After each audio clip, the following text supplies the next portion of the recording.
Micron Technology just did something in its entire history it has never done before. It signed its first ever 5-year strategic customer supply agreement, locking in volume and pricing on its memory chips for half a decade, while simultaneously committing roughly $200 billion toward new manufacturing capacity. Your first instinct is probably, okay, so I just buy Micron. The obvious reaction for many investors might be to look directly at Micron. But here's the part almost nobody's talking about. Micron cannot physically build the chips this 5-year contract promises without buying highly specialized equipment from 2 niche companies most retail investors have never heard of. One supplies the ultra-pure chemicals and filtration systems memory fabs cannot run without. The other builds the machines that alter the electrical properties of every single memory wafer Micron produces. If Micron maintains a multi-year production ramp, these companies could potentially benefit from increased equipment and materials demand. Today on Future AI Stocks, I'm John A.G., and we're breaking down a deeper layer of the memory supply chain that often gets less attention. Disclaimer: this video is for educational and entertainment purposes only. I am not a financial advisor. Nothing in this video is financial advice. Always conduct your own research before making any investment decisions. So let's break down exactly which 2 stocks are sitting in that gap, and why analysts say they could move before Micron's headline even fully plays out. Here's what actually happened, in plain terms. Micron's entire 2026 high bandwidth memory output is already sold out under long-term contracts. CEO Sanjay Mehrotra confirmed the company has now signed its first 5-year strategic customer agreement, with more multi-year deals reportedly in discussion. To support that demand, Micron is ramping capital spending to more than $25 billion in fiscal 2026 alone, climbing even higher in fiscal 2027, with roughly $200 billion in total planned capacity expansion across new fabs in Idaho and New York. This isn't a normal memory cycle. Historically, memory has been brutally boom and bust. A 5-year locked supply agreement is a structural bet that AI-driven memory demand isn't going away anytime soon. But here's the catch that matters for this video. You cannot build a new memory fab or expand an existing one by simply pouring concrete. Every wafer that comes out of these fabs has to pass through ultra-pure chemical deposition, filtration, and ion implantation steps. Specialized processes that only a small number of equipment and materials companies on Earth actually know how to build at scale. That's where today's 2 names come in. Let's start with Entegris, ticker ENTG. Here's what they actually do in one sentence. Entegris makes the ultra-pure chemicals, filtration systems, and deposition materials that semiconductor fabs need to manufacture chips without contamination-driven defects. Think of it this way.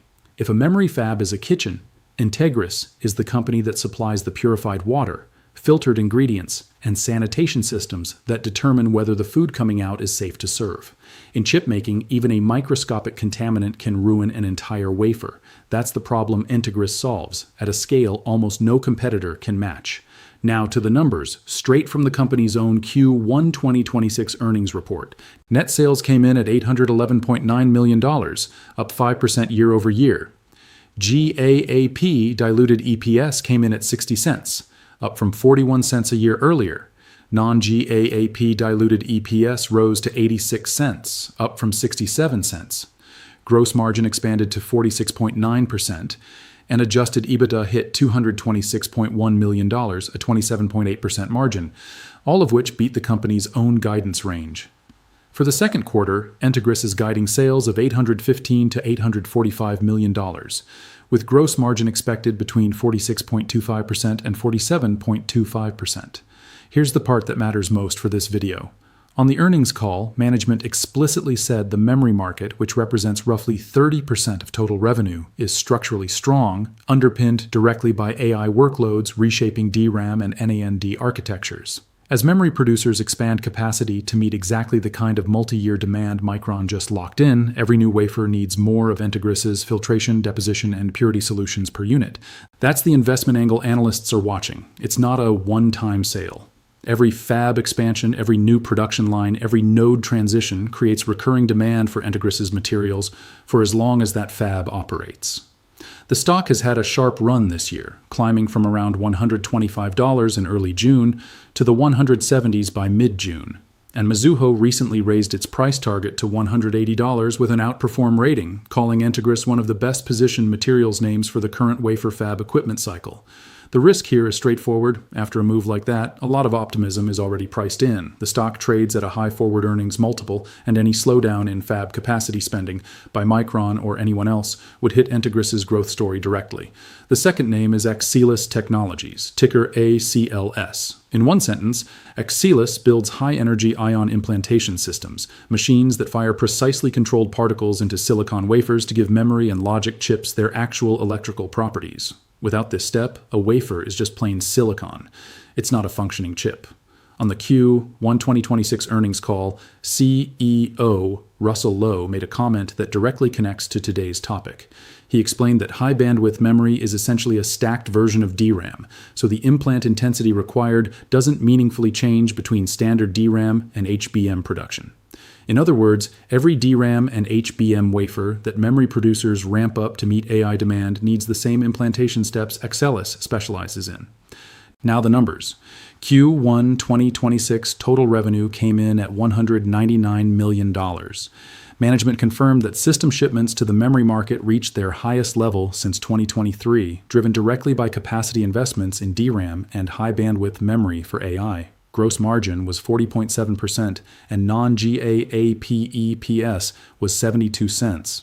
For Q2, the company is guiding revenue of approximately $205 million, with full year 2026 revenue expected to be roughly flat versus 2025, but second half weighted, with management explicitly calling for a return to stronger growth in 2027 as memory and silicon carbide demand build. There's also a major structural catalyst here. Axcelis is in the process of merging with Veeco Instruments in an all-stock deal valued around $4.4 billion, expected to close in the second half of 2026 pending final Chinese regulatory approval. The combined company would expand its addressable market to over $5 billion, with greater scale in AI-related semiconductor equipment. The stock has been extremely volatile this year, trading as low as the 60s and as high as the 190s over the past 52 weeks. Multiple firms have raised price targets sharply.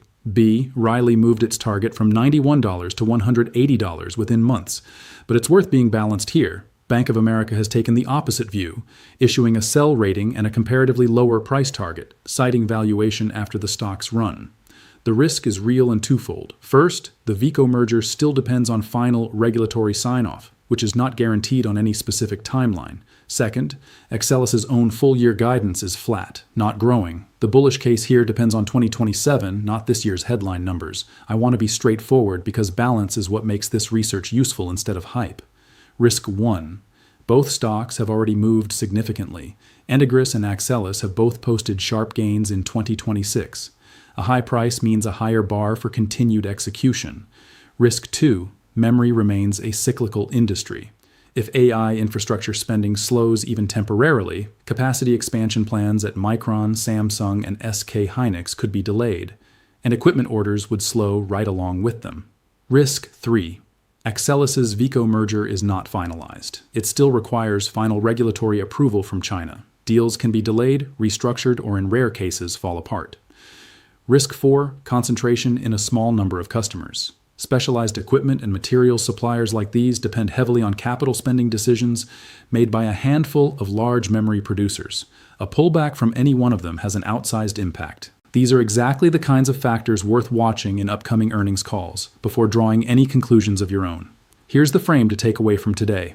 When a headline says, Micron signs historic 5-year AI deal, most investors stop at the headline name. But that contract doesn't get fulfilled in a vacuum. It gets fulfilled through a chain of specialized suppliers who build the tools and materials that make modern memory manufacturing physically possible. Entegris, ENTG, the ultra-pure chemicals and filtration layer that keeps memory fabs contamination-free as they scale Axcelis, ACLS, the ion implantation systems that give every DRAM and HBM wafer its electrical function, with a pending merger that could expand its scale further. None of this is a recommendation to buy either stock. These are two companies sitting structurally close to a supply chain that's currently under real multi-year pressure, and that's exactly the kind of layer worth understanding before you do your own research. That's the deeper layer behind Micron's 5-year deal. Two equipment and materials suppliers most investors overlook, with real data and real context. If this helped you see the supply chain differently, hit the like button. It helps future AI stocks reach more people who want research. Drop a comment and tell me, Entegris or Axcelis? Which one are you researching further? I read every comment, and if you're not subscribed yet, now's the time. Hit subscribe and turn on that bell. We cover the AI investment themes that actually matter every single week. I'm John A.G. I'll see you in the next one.